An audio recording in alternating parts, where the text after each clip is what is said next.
Chicago, just a suburb about 35 minutes north. For me, growing up, I loved the sport. I love to compete. I love to get out in the court and just run around and beat up on everybody. I was such a competitive tomboy. I had two older brothers, and they were kind of rough with me growing up, and I had to earn my way, so to speak. So being competitive was very easy for me. I love to compete. A lot of people don't like to compete. They like to go out and play, but they don't really like to compete when it comes to winning and losing. For me, bring it on. And if you beat me today, I'm going to try to play you again tomorrow, and I'm going to keep going until I got better and hopefully finally beat some of those guys and women that were beating up on me as youngsters. I got into the sport by happenstance. It was a summer program that was in the Park District, about 2.5 blocks from where I lived, and it was for 9 to 18-year-olds. So my brothers, who were 6 and 8 years older than me, they were in the program, and my parents were teachers, and they were teaching summer school that year. And I had to tag along with my brothers. But I was so frustrated because I had to sit outside the fence and watch this program going on before me for about 4 hours a day, and I wasn't able to be a part of it because I was too young. Well, I pitched a fit for a week, and in the second week I pitched a bigger fit. Finally, I got into the program, and I was a visual learner. So because I was already athletic with my brothers playing all the other sports, softball, throwing a football, all those other things, my hand-eye coordination was pretty good. So when I finally picked up a racket after watching them for 2 weeks, I was actually hitting the ball over the net. It was the most amazing feeling for me to be able to do that. And in 4 weeks of the 6-week program, I ended up being the most improved player of the summer. I got this trophy about this big, and that was a highlight of my life. My young life at 7. I think I was 7 by the time I finished the program. But and that became my motivation. Everybody's motivation is very different. But for me, I was like, wow, you get a trophy doing this? A year later, I played my first tournament. I got a bigger trophy, and that was it. I was hooked. I was hooked because I love the trophies. But as I progressed through my junior career and I won hundreds and hundreds of trophies, I never thought about being a professional tennis player. I just loved to play tennis, and I loved to compete. I loved the opportunities that it provided me to be able to go and play USCA tournaments. Has anybody played any kind of tournaments outside of high school tennis in here? So the USCA tournaments, you go out and you play, people in your city, and then in your state, and then in your region, and then I got to play some national tournaments, and I got to see the country in a way that I probably wouldn't have been able to any other way. And so that was something that was inspiring to me, and it was something that I wanted to continue to do. So it was also my motivation to continue to work hard, practice hard, and get better. As I mentioned, my parents were teachers, so I couldn't do anything without having good grades. And I was up a lot of late nights making sure I got my homework in, because that was no excuse to not get my homework in or be prepared for my test the following day if I had one.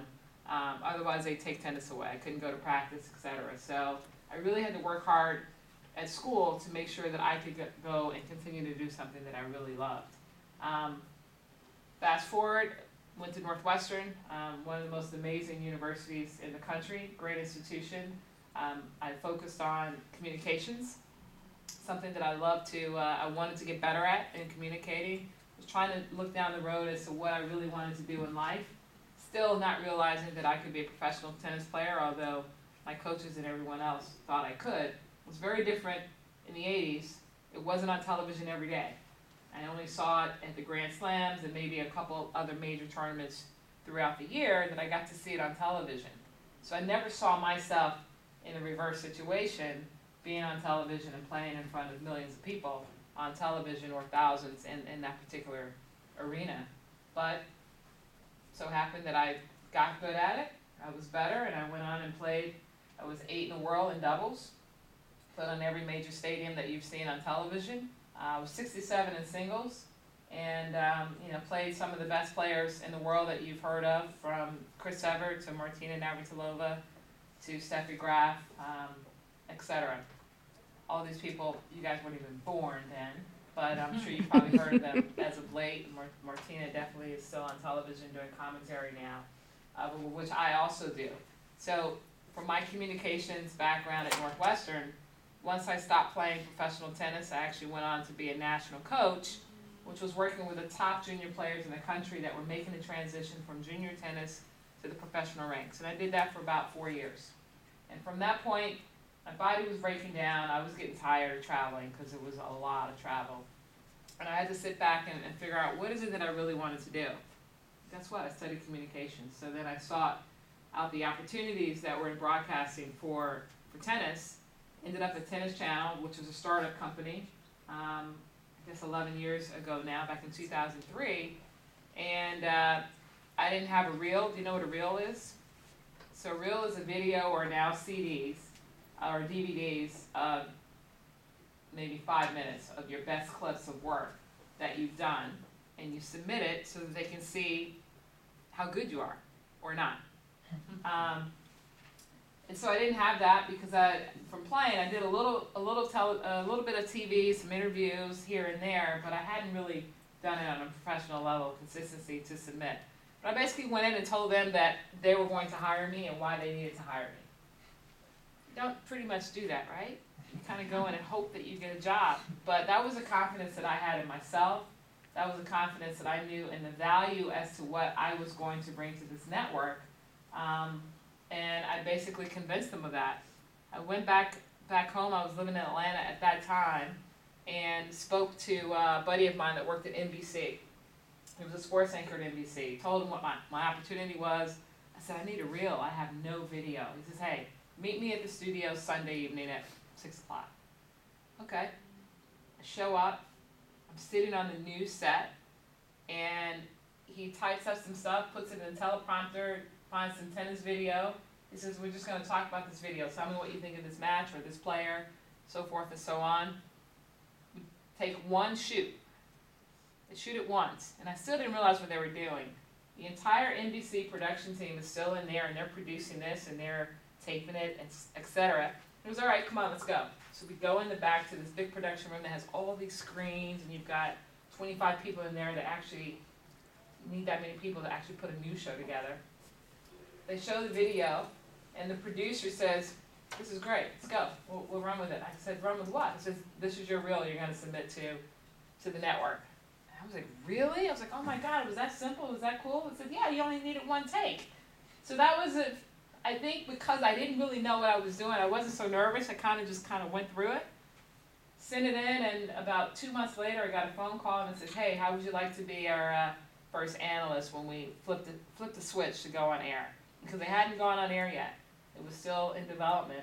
And so when they went on air, we were playing U.S. Fed Cup, which is our American female team that competes against the other countries in the world. Have you heard of Fed Cup or Davis Cup? Okay, so it was a Fed Cup match in Lowell, Massachusetts, and I was the first face you saw when Tennis Channel went on air. And so for me, that was a highlight, and I'm still with them today. I don't do as much as I did in the last 8 years because I have so many hats that I wear. But the progression of what tennis has allowed me to do has just put me in so many different situations of which I love. I'm so passionate about the sport. I know what the sport offered me and what it gave me as a junior player, a high school player, a collegiate player, and a professional player. And now I'm also running a grassroots program in Harlem in New York where we're serving about 1,200 youth a year, providing them tennis, tutoring, mentoring, life skills, college prep, etc., to give them the opportunities to excel in their lives and go on to the next step. And it's because of the sport of tennis. It's because of the discipline that you get when you're on the court. It's a camaraderie that you develop with your teammates. It's understanding how to root for one another, cheer for one another when the going gets tough. It's about having fun. It's about dealing with adversity. It's about time management. It's about all the things that you have to deal with in your everyday life. From going to school in the classroom, from studying, it's time management, it's the discipline that you need to make sure you're staying focused. And when you're on the tennis court, those are the things that you're doing. You have to focus, you have to be a good sport, right? You have to work hard, you have to be diligent about how you go about things, and then you have to enjoy it. And learning, I think, is so much fun. I mean, every day I'm learning something, and when I learn something new, I get so excited because I'm like, wow, that's something I didn't know. I can carry this forward with me the rest of my life. And those are all the things that I learned on the tennis court. It taught me how to be, I never really had a self-esteem problem when I was a kid, so that was a little, and I didn't really have a problem with self-confidence. But you know what?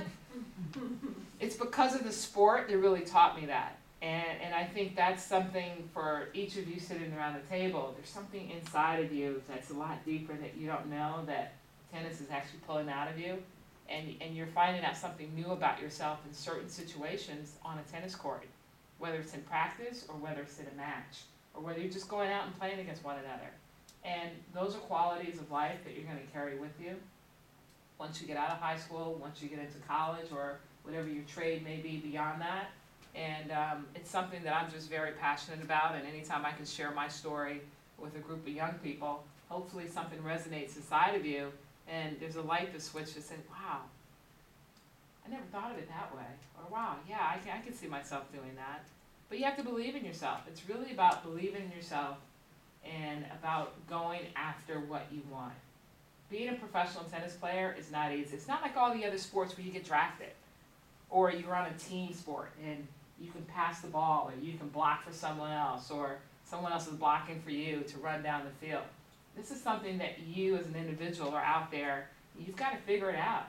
You've got to strategize, you've got to be fit, you've got to have the good strokes, you've got to practice.